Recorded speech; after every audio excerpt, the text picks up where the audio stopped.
Hi, Mrs. Carson. Good morning, ma'am. I thought I'd be finished arranging the shelves, but I'm just at the A's. There's no great rush. I've been putting it off for weeks. One more day won't hurt. You know, there's just too much temptation here. I pick up a book and then I can't resist opening it. And I certainly never should have started in the art section. I can never resist the C's. Cookbooks are my weakness. You know, selling books is a wonderful way to make a living. Yesterday, a bookstore was just a place to hide. And today? Well, I am a little afraid of that first customer. Just now, when the door opened, I thought I'd nearly jump out of my skin. I know. It took quite a lot for you to come in here today. Make yourself a public target. I don't think I could have done it. Allison wouldn't agree. Oh? She told me a little about her background. I think it took a great deal of courage for you to come back here. Not really. I thought I was being an ostrich. I was going to buy myself a little bookshop and hide away from the world. That's what I thought. But you found out that you can't shut out the world. I don't think anyone can. Yes, but you didn't run away. There was no place to run. No. You met it head on. That's what Allison said. Allison seems to have said quite a bit.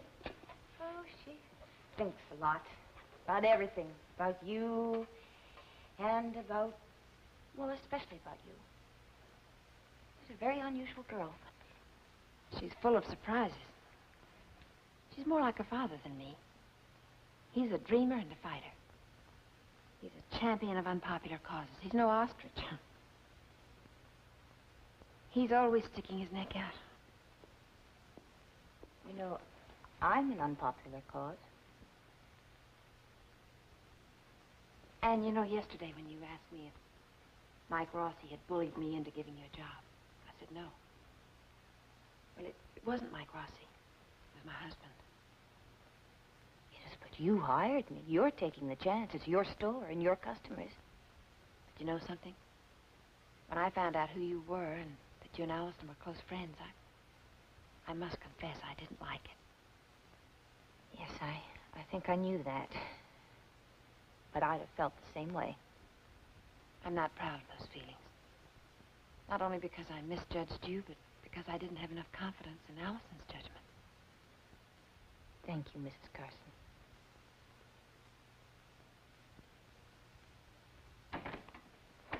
Steven. Where's Betty?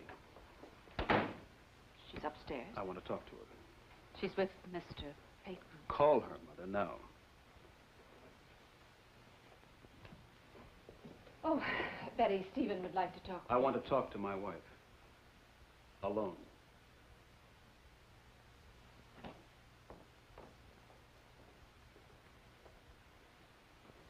Betty, I have to talk to you.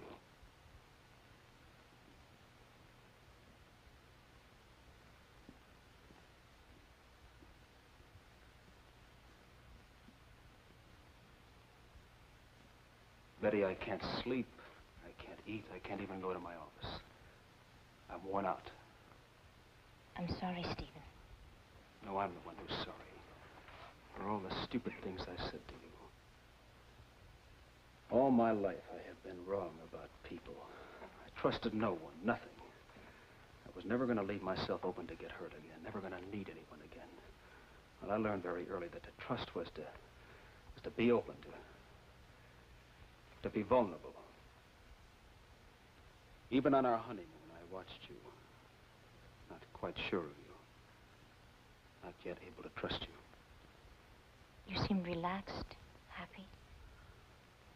Well, I'm not proud to admit it, but if just once I'd thought you were pretending, I would have pushed you away. I've always pushed the things I wanted most away from me. But this time, the first time, I didn't. You got under my skin. You loved me. Me.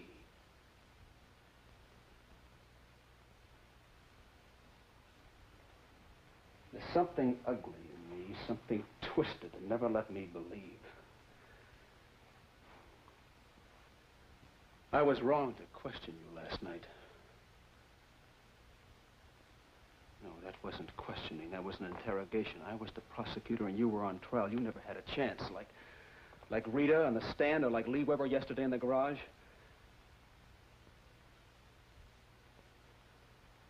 You know, you never asked me why I wanted to become a lawyer. No. For all the right reasons, except one. Power. I could have become a doctor, then I'd have healed people. But not that for me. No, nothing like that for me. Nothing so constructive. Well, I guess deep down inside, I wanted to lash out. I wanted to hurt. Well, you don't know what it's like to have someone up there on the stand at your mercy, shaking, not knowing how you'll attack or where or when. And I'm not proud of that either. When I thought you loved me,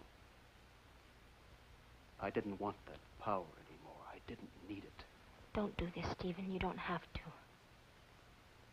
Oh, I was wrong not to believe you. I was wrong to make you stay in this house to do my spying for me. I've been wrong about so many things.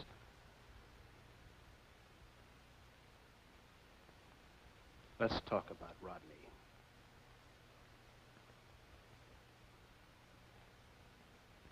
All my life, I've envied him. The kid who had everything. One day his mother took away one of my toys. An old beat-up wooden train. Because he wanted it. She bought me a new one and I smashed it. I made up my mind right then that he was never going to take anything away from me again. Stop hurting yourself, Steven. I had to show them. I had to show Rod, and I did. Can you imagine what it meant to me when I was the one to defend Rodney? Suddenly, everything was reversed. They needed me. He needed me. I had a chance to prove myself to Martin Peyton, to Rod, to my mother. And to you. The one person I loved. And then I saw him taking my wife away from me. And I couldn't think logically anymore. I was a frightened kid again, about to lose my only real possession. Can you try and understand why I was so angry, Betty? Look, I'll make myself forget. I'll never think about it again. There was nothing between you and Rod, nothing. Stephen, you'll never believe that. Betty, the house, our house. I don't want to go back there if you're not there. I came here to ask you to come home with me. I'm pleading, begging, come home. No. You can't mean this. Give me some time, Stephen. Well, how much time? Hours? Days? Just give me some time. I'm not on the witness stand now.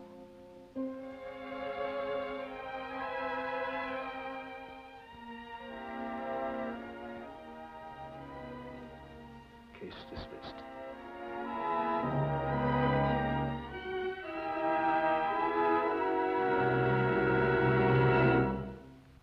Preview from the continuing story of Peyton Place. Maybe he wants to be free, Chris is the only one that matters, the only one. no matter what happened on the bluff. Stop it!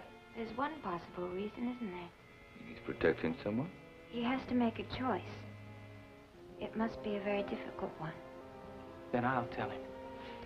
This is between Stephen and me. I wish it were. Don't tell him about Anne.